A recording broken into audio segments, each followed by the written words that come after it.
We got Mr. Finance with us today, folks. We have a smart individual, Mr. Josh Payne. Josh, listen, I've been trying to get you on here for a while because every time I hear you speak, I have to stop everything else that I'm doing and make sure that I'm listening. So I'm so excited, Josh. Thanks for being here. It is my honor, Devin. I've been waiting for this for a few days since we first chatted about it, and I'm excited, man. I know this is going to be fabulous. And I really wanted to start off, Josh, with something that you just told me right before the interview. You said, I run like a machine. You can check your clock and you know what I'm doing.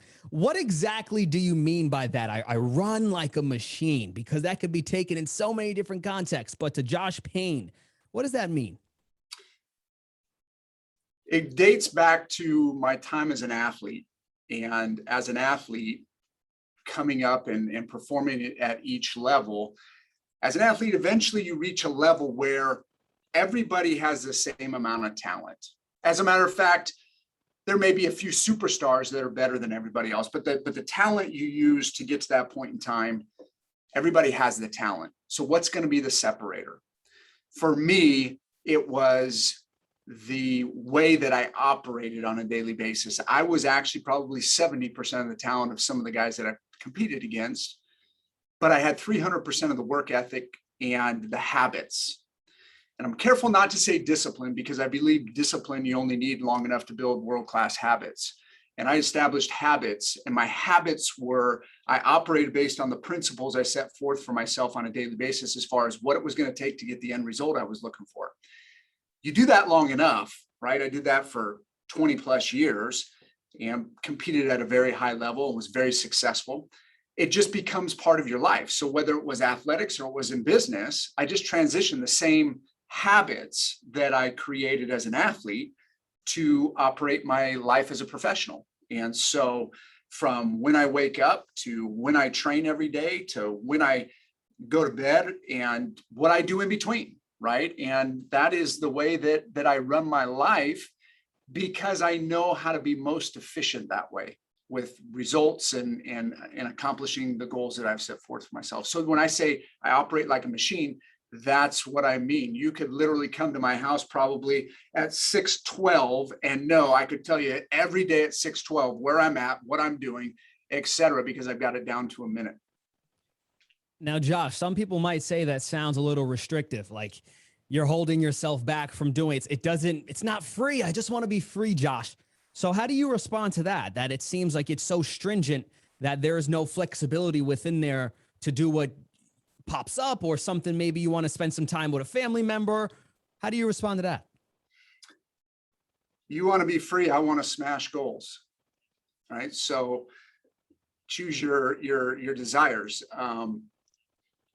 By having structure enables me to have freedom, because I can get what I need to get done. I control my schedule. It doesn't mean I can't block things out and have freedom in my day. But when you're so focused on the end result and what you want and accomplishing the goals that you've set forth in your life, you let that drive the activity, right? I let my dreams and my goals drive the activity. What do I need to accomplish my goals and dreams? And then that's the way I operate my day. So everybody has their own goals and dreams. If your goals and dreams are at a lower level, I respect and admire it. It's just not the way I am. And I know for me to achieve what I want, I have to live my life a certain way today to have the freedom I want tomorrow. Josh, you said that discipline is only required for so long until it's turned over to habit. And this is one of the things that Napoleon Hill talks about. And I recommend the book to everybody, Master Key to Riches. He really talks about it a lot in that one. But Josh, what do you mean by that? Because we're always told that you have to be disciplined. But you're telling us that you don't need to be disciplined forever. What does that mean? It's this, Devin. It's that in my years of experience in training and developing people to go from employees to entrepreneurs within the financial sector, the word discipline, in my experience, scares people, because they think restrictive. They think, oh my gosh, I've got to live up to some expectation. And while discipline's required to build habits, it's the right habits that take us in the long run to our goals. So where does discipline fit in? Discipline fits in for the short amount of time it takes me to establish the required habits. So I've got to be disciplined enough to say, okay, I'm going to start writing my goals every morning and every night. I've got to have the discipline and the systems in place to make that a habit. But as soon as it becomes a habit in my life, then it no longer requires discipline because it's part of what I do. It's part of the way I operate. And that's where it no longer requires discipline. I don't have to think about that anymore. Discipline requires me to think about it and to make choices. Habits are on, so to speak, cruise control. Now, if they're bad habits, that's a problem, right? Because we're not thinking about it and we need to. But if they're good habits, once I've got the discipline and create the habits, they're on cruise control. I don't have to think about it. It's just part of what I do. Oh, I 100% agree. I love that, Mr. Payne. And Josh, I want to ask you a question. This is coming from left field because I'm looking at you right now, and those that are listening, you can't see Josh, but Josh is dressed very sharply right now. He has a nice blazer on. He got a nice button-up shirt on. And I was reminded of a conversation that I heard the other day with some people on Clubhouse about the importance of dress. And Josh, on this show, it's called the One Life Podcast. The whole goal behind the show is to enable people to take full advantage of the one life that they have to live. And something as simple as dressing the right way can be that difference between maximizing your life and living a life that maybe is not maximized. But I think everybody wants to maximize their life. So Josh, what is the importance of dressing to a certain standard for you? Because every time I've seen you on video, you have almost the same thing on. Always a blazer, a collared shirt, and you're looking sharp. Why such a high standard? So two things, and I'm going to tell you the stories behind both of them. Number one, I remember as an athlete, I had a regimen with my uniform for every game. I had a practice uniform, I had practice spikes, I had practice gloves, and I had my game uniform and my game spikes, my game gloves. The practice uniforms and stuff looked like practice uniform. But when I put on the game uniform, now I'm talking about practice, meaning pre-game practice, right? So you're warming up, you're doing your batting practice, taking your infield drills. But once we went in to get ready for the game, that uniform came off and the game uniform came on. And the game uniform had polished spikes every game. Everything was perfect. It was meticulously fit. If it didn't fit right, I turned it back in the beginning of the year. I got it to fit right. And here's why. Because if I felt sexy going up to the plate, then no pitcher was going to get me out. That was the mindset. Okay. And so that's number one. It's the same way. If I feel good, I do good. Right. So I want to feel good about who I am. And I know if I look good, I feel good. Right. The second thing is this. I had a nickname growing up in baseball called Crash. And it was after Crash Davis from the movie Bull Durham. And in that movie, he has a scene with Nuke LaLoosh, the up and coming. Crash Davis was an experienced catcher they brought down to A-ball to work with this new pitcher. And they said he had $1 million arm and a 10-cent head. And in the beginning of the movie, Nuke had his first game. He got a win, and he was doing an interview laying on the table for physical therapy table, right? The training table. And Crash Davis had his locker right next to Nuke's, and he picks up his shower shoes, right, his flip-flops, and they had fungus on them. And he said, essentially paraphrasing it, he said, look, you think classy, you'll be classy. He goes, you go out and win 20 games in the big leagues, you can let the fungus grow back on your shower shoes and the press will think you're colorful. But until you do that, it means you're a slob. So what does that mean? Until you've arrived, you got to act as if, right? You got to look good. You got to feel good because look, it's not only the One Life podcast, but you got one shot to make a great first impression. And to me, that's why you got to look good, feel good. So that one person you come in contact with that can be a life changer, you're ready for it. Yeah, it's so true. So many people think that we don't be judgmental. But we can't help to be judgmental. If we see somebody before they even open their mouth, we're just judging them based off of their appearance. And I think that is so brilliant, especially that analogy of you the practice uniform and then the polished, perfect uniform. If I look sexy, there's no way that the pitcher is going to get me out. Come on, Josh. All right, Josh, you've done a lot. You've done a lot. You've achieved a lot. But one thing that really stuck out to me as I was reading up on you was really your dedication to enabling people all around our country, literally all around our country, providing them with financial education and literacy that we do not have. Some people don't have it. And especially in impoverished neighborhoods where the schools aren't so good, a lot of people not having certain individuals in their life, broken families all over the country. So Josh, what made you want to serve literally the country, specifically within the financial industry? It's a great question, Devin, and it was a personal experience that started it all, and that was the experience of my wife and I sitting down with a financial professional for the first time. See, we had come up. My wife was a high school English teacher. I had come up in the golf industry, been successful, had a good living. We've done some great things. We live here in the Silicon Valley, and we were working hard for our money. Working really hard for our money. But one day I woke up and realized our money wasn't working hard for us.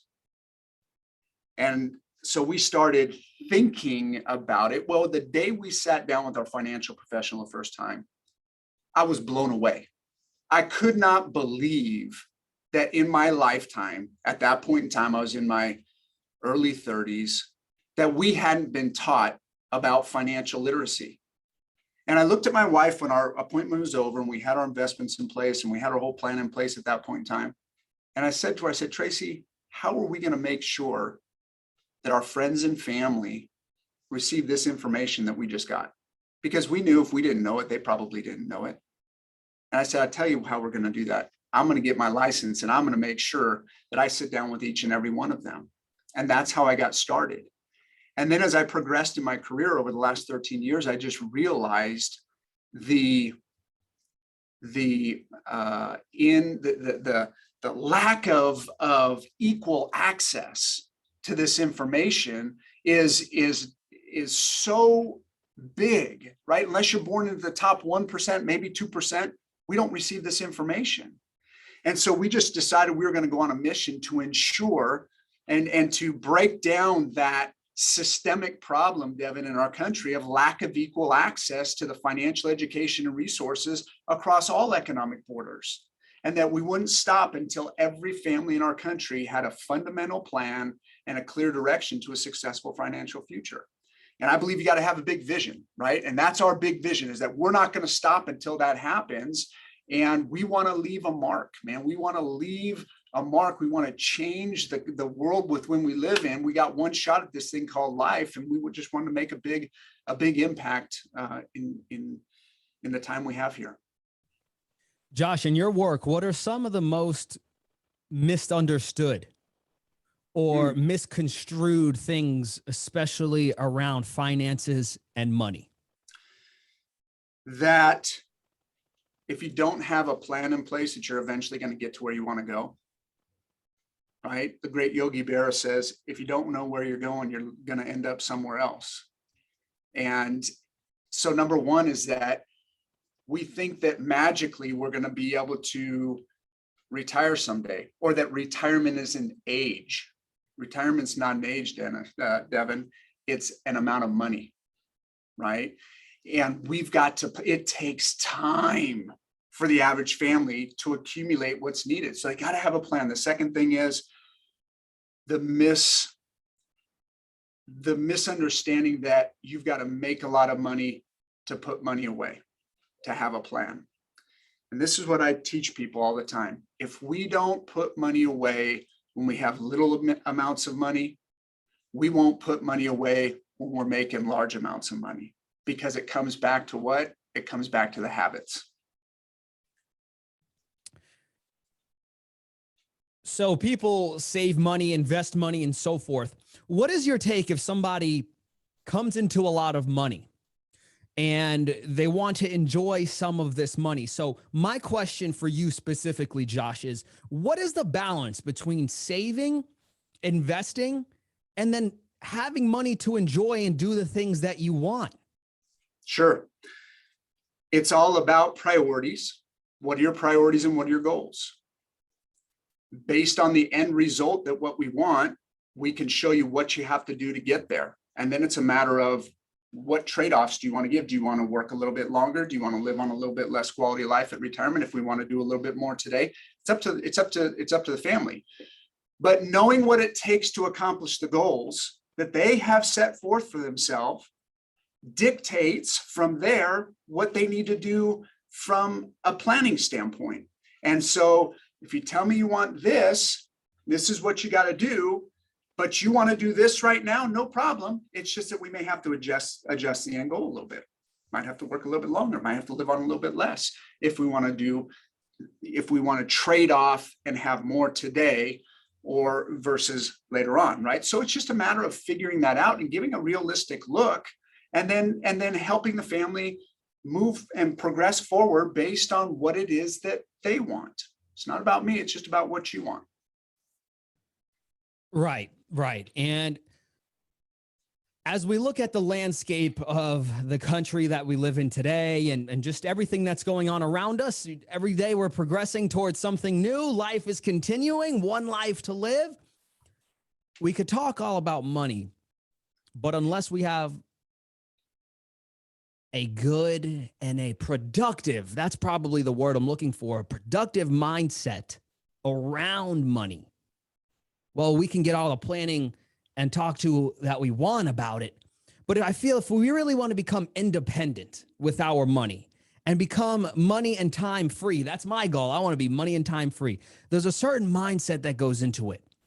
So Josh, I would love for you to explain some of the mindset barriers that you see holding people back, maybe even, let's say, especially entrepreneurs, from achieving that money freedom that I think we all so desperately want. Starts, you said it right. It starts with the mindset. I call it our natural money DNA. And what do I mean by our money DNA? It's the programming we grew up with. See, we're programmed in our money DNA three ways. We're programmed by what we see. We're programmed by what we experience, and mostly programmed by what we hear growing up. There's studies that say by 7 years old, the programming's set in a child for the future. So the money DNA that we're raised with has a big impact on our future and how we operate in life. So if our money DNA is off, we have to reprogram our thoughts about money, okay? And that could come with how we handle money. That could come with how we feel about earning money. How many people were raised with the thought that, rich people are evil, money makes good people bad, or, you can't serve two masters, right? Money and God, or whatever the case may be. See, these are limiting beliefs that if somebody wants to have a successful financial life, that they may need to overcome. They may need to reprogram. Or it may be just about what they saw in handling money, right? Maybe they were raised in an environment where anytime money came in, it was going out the door faster than when it got there, right? Or maybe it was about fear-based thinking about the future and a hoarding mentality, right? So these are all just general mindset principles that may need reprogramming in order to move forward. Because look, if our mindset's wrong, perfect example, people that win the lottery being in bankruptcy court just a couple of years later, right? Why? Because their programming was such that it didn't matter how much money they had, their mindset would bring them right back down to what's normal for them. So there's three things we teach in terms of how to reprogram that money DNA, right? Whether it's about making money or about handling money right, is to number one is awareness. before we can fix any limitations, we've got to become aware. Okay, we've got to be aware that we've got a limiting belief. Now, if we're aware of it, now we can begin to fix it. The second part then is, once we're aware, we've got to dismiss. What does that mean? It may have been what I was taught, but it doesn't mean it's who I am. Does that make sense? It may have been what I was taught, but it doesn't mean it's who I am. And so I've got to dismiss that limiting belief. And then the third step is to replace it with one that is congruent with where I want to go, either in the way I handle my money or in the act of making money, right? And being okay with making money and the everything associated with that. So replace it. And then how do you reinforce the replacement? Through affirmations and repetition of those affirmations to reinforce that new belief pattern. And as we adjust the mindset, now we can start to implement plans to handle the money better, because our mindset is right. So now we can start integrating. Instead of overspending, we can throttle back the spending. We can pay ourselves first, right? Pay yourself first. Put yourself at the head of the line. That's the very first thing. Even if it's as little amount of money as it may be, you pay yourself first before you pay anybody else. Now, what does that do? It puts your priority, it validates your financial priorities and your goals and dreams in life as being important, because you're doing that before anything else. And then you'll adjust your spending on everything else the rest of the month. So those would be the things I would say: reprogram, understanding those 3 points, and then pay yourself first as the very first fundamental, action-oriented fundamental that somebody can do to start moving forward, or they don't do that causes them not to move forward. And when they make that adjustment, now they can start moving forward in life financially. I call those foundation decisions. And the reason I say that was what you just mentioned was very foundational, very bottom of the house, so to say, where the house is built upon the foundation. So now you can begin to grow on top of that. But the thing is we are not taught that in school, which I wish I was taught in school. And Josh, I don't have kids. I'm a young guy. And I always tell myself, when I do have kids, I don't know if I want them to go to this. I might have to homeschool them or something so I could teach them some good stuff here, because we're not taught that. And that's what you said, the inequality in the access to these things. But in an equally similar way, we aren't taught about goal setting. We aren't taught about the difference between a calling and a job. So as we look at the way in which we're being raised and so forth, obviously we become products of our environment. But specifically, what is the approach that you would train an entrepreneur or somebody that is looking to maybe escape the confines of mediocrity, but they don't even know what the first steps to take are in order to get where they want? Or maybe, Josh, they don't know what they want. So 2 questions. Number 1, how does a person get clear on what they want when they have so many ideas coming to them? And number 2, well, what's a basic premise of goal setting that people could use to get them from where they are to where they want to be? Wow. Powerful question. So first and foremost, you say, what's the number one thing, is exactly what you mentioned, right? WDYW. What do you want? What is it in life? The challenge I see when working with new entrepreneurs is that it goes back to the old saying by Mark Twain: I can help anybody get what they want. I just can't what? Find anybody that knows what they want. And so it's to clearly define, some call it the why, some call it your clear, concise mental picture. It's all right.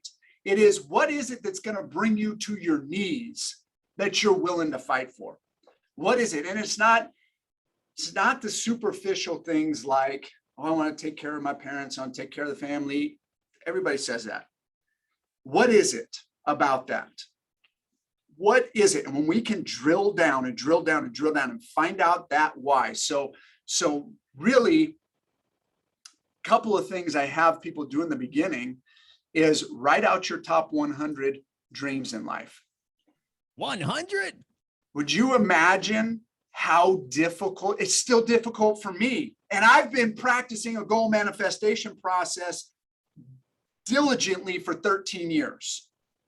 But write out your top 100 dreams. I promise you, you can't do it in the first sitting. And you know what? Most people can't get to 10. Well, no problem. Hey, hang it up in your bathroom, hang it up somewhere where every time you sit down or every time you look at it, you can add stuff. Because every day you start thinking about, and as you do that, you start to formulate this clear picture of exactly what you want in life. And it may not just be one thing, it might be a group of things. And that then becomes your dream. And it may encompass what you want for your family. It may encompass the impact you want to leave in society. It may encompass what you want to do philanthropically, right? Whatever that is, and create that clear, concise mental picture. Once somebody knows what they want, now we're in business. Now we can start moving forward. And then I just teach them how to take and understand. This blows me away, Devin. 3% of our population has written goals. When you look at our country, 330 million people, only 3% have written goals. That's just over 10 million people have even written any goals down. But then you take it a step further. 1% writes them daily, which means just over 3 million people throughout the entire United States write their goals daily. If I can take somebody from not having any picture of what they want to now writing out and following a process daily, now they're putting themselves in the position to move towards that top 1% or to do the things that top 1% does. The 100 dreams list. That's what I got. And also writing your goals daily. These, Josh, thank you, because all of this is very actionable. The goal behind us meeting today is for someone or family or whoever's listening to this. I don't want you to be motivated. I want you to take what Josh is saying and apply it, because I know I am. The 100 list. And I'm going to add one bit to it, which you probably obviously teach as well. And I heard this from Jim Rohn. He did something similar. I think it was 25. He said, imagine all resources weren't a problem. Imagine you had infinite money. It was impossible to fail. What would be the top 100 dreams that you would have? And then you might be able to start to write a little bit faster because you don't start thinking about, I don't know if that's possible. Well, I don't got enough money and so forth. Absolutely. Absolutely. 100%. 100%. Time and money is no issue. What do you dream? Write it down. Write it down. You want an F-15 Tomcat in your front yard? Write it down, right? Whatever. Put it down, because you know what happened? It's the act of creativity. It's the act of dreaming that has been taken away from us since we were a young child, growing up as life starts to knock us down, that we lose those dreams, man. You talk to my 10-year-old daughter, and one day she wants to, do this, and one day she wants to do this, and they dream big. Naturally, we've programmed them since they were infants. But it's like, I never want her to lose that. I never want her to lose that curiosity, that creativity of dreaming big. If she says, I'm going to go out and I'm going to try out for whatever. Have you ever played that before, Miha? No. Great. Go get it, right? Dream, creative. Never take that away, because that's what lays that foundation for the future. I get it, Josh. I get it. But the crab's in the bucket. They're trying to pull you down. And I don't know about you, Josh, but I find myself in a position right now where I don't have plenty of friends. I don't go out on Fridays, Saturdays, and go crush some beers with the boys. Now, that's not what I'm doing, Josh, because that doesn't align with my goals that I just wrote down. So, Josh, I never asked anybody this. Is it better to be alone and chase your goals, or is it better to have a lot of friends and have fun, but not really reach those goals as quickly as you would like to. Because you said it, there's an opportunity cost, a trade-off. No matter what you do, something is going to give. So is it better to stay alone, maybe sometimes even feel lonely, or have the social life, but maybe not reach your goals as quickly or even have those goals in the first place? Yeah, this is probably an entire conversation on itself. But I will say relationships in general are not static. What does that mean, Josh? It means this: either I'm raising you up to my level, or what? Hey, or else I'm going to lower myself down to your standards. You're dragging me down to your level. Yeah. It's never going to stay static. So again, it all comes back to tell me what you want. And if we want this, and the person I've got a relationship with here, one of two things is going to happen. They're either going to be pulled up to my level, at which point we can continue on together, or if I allow it, I will be dragged down to their level. It's not going to stay static. That separation is not going to stay constant. It's going to change. It's just a matter of they're coming to my level, and if not, am I willing to cut the ties because I will be dragged down to their level? So social distancing is not something that just came up with in 2020 with the pandemic. Social distancing is, I'm not going to cut that branch off my family tree. I'm just not going to be available. Either you're going to come up and join me in my level of thinking, or I'm just not available, right? And what happens is this, Devin, your vibration starts to attract the crowd that's going to go with you on your journey. Or you find a mentor that has a crowd there that you're now part of, and it's in a everybody has the same mindset, and now you're moving forward. Because one of two things is going to happen. It's not going to stay constant. And if you don't socially distance from somebody who's not willing to elevate to your level, you will fall to their level. Yeah, there's a saying out there that there's something silent, something you might not even see that happens when you walk with somebody else. Either they adjust to your pace or you adjust to their pace. And Josh, you got me fired up. I'm ready. See, this is actually, Josh, so people don't notice, but usually I sit down when I'm on an interview, but I'm here and I'm standing, and you got me ready to jump out of this place, Josh, because that's how we met. In a similar fashion, like-minded individuals. So, and that's what you're saying. And sometimes it's hard, even for me, Josh, because sometimes it does get lonely on that road that you're traveling. But don't go where the path may lead. Go where there is no path and leave a trail, as Henry David Thoreau will say. So, folks, I hope that you're really taking notes on what Josh is saying. And Josh, before I go to my last question, there's a lot of people out there that may look at some people and say, damn, how did he get connected with her? Or how did he get connected with that mentor? Or how did he do this? And oh my gosh. So how do we put ourselves in the position to even be surrounded by the people that we want to be surrounded by? Whether that be mentors, whether that be a coach, how do I even get my foot in the door? I believe that you attract to your life that which you focus on. Subconscious mind is the most powerful force in the universe. And when you make a decision and you have committed to an end result, right? You will attract into your life.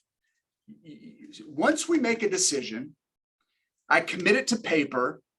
I'm writing my goals every morning. I'm writing them every night. And I'm putting in the work, right? I'm putting in the work.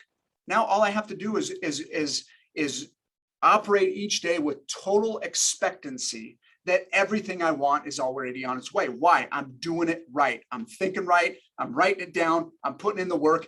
I know the universe is lining things up for me. And that's when you start to attract your tribe, as people say, that will progress forward with you, and you will meet the right people. Remember the saying, when the student is ready, the teacher appears. Oh, and yeah. and that's what happens, right? The teacher appears when the student is ready. When you've made the decision, bam, all of a sudden mentors come into your life. It's like this. It's like you buy the hot red sports car, and you're driving off the dealership. Now, you've never seen the car before, but you drive home and you see 15 of them. Why? Because now all of a sudden the awareness is there, and those people that were always there, you're now aware of, and you've attracted them into your life. Now you're ready to roll. There's a couple of quotes out there, Josh. I'm a big quote guy, and I just love to reinforce stuff with quotes, but almost exactly what you said is something that Ralph Waldo Emerson once said. He said that once you make a decision, the universe conspires to make it happen for you. And when I read that, I said, whoa, what do you mean? Once you make a decision on what you want, where you're going, don't worry about how you're going to get there. Just do what you can do and let God do what you can't do.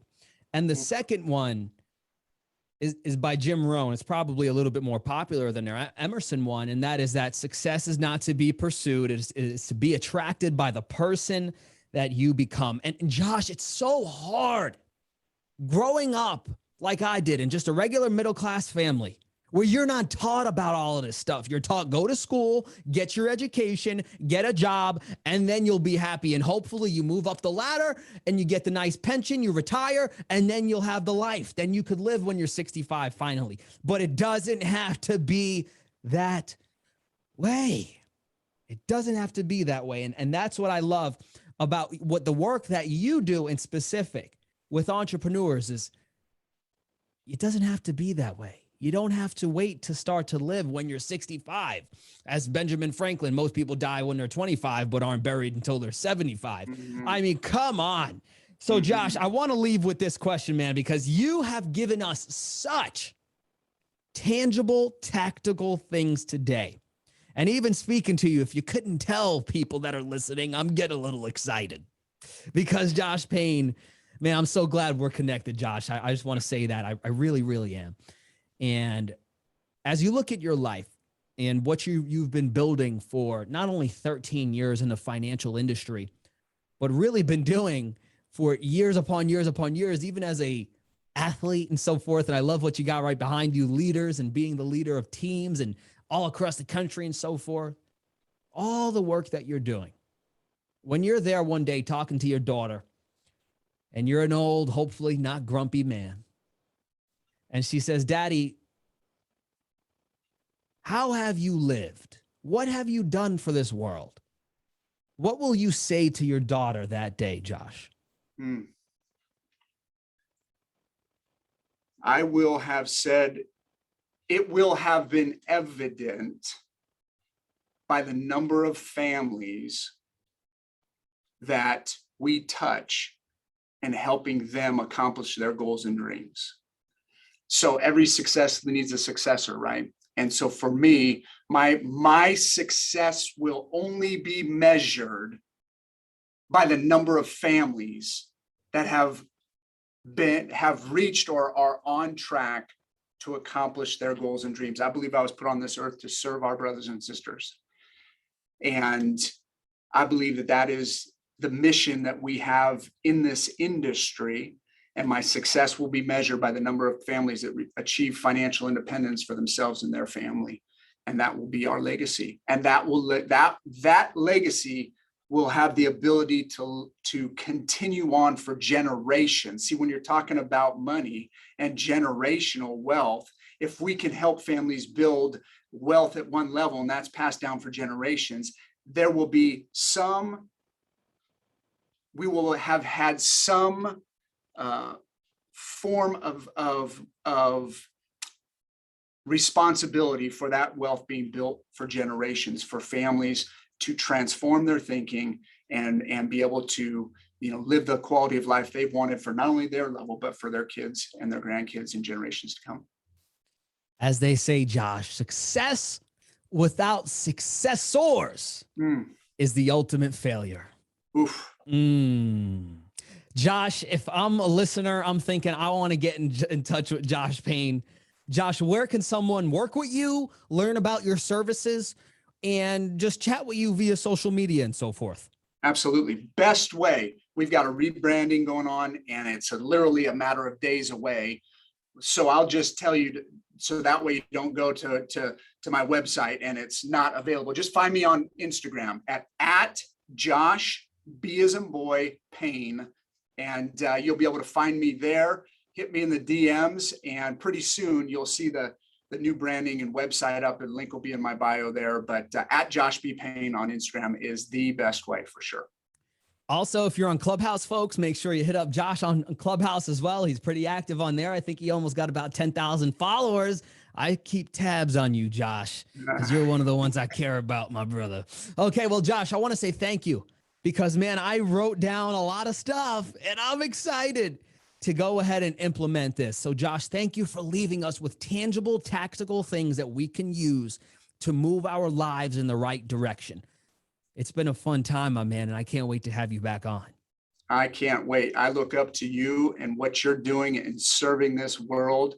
Let me tell you something. Everybody's going to know your name. There's no doubt about it. I knew the first time I met you that would be the case. So our relationship is really my honor, and I'm humbled to be here and grateful to be here.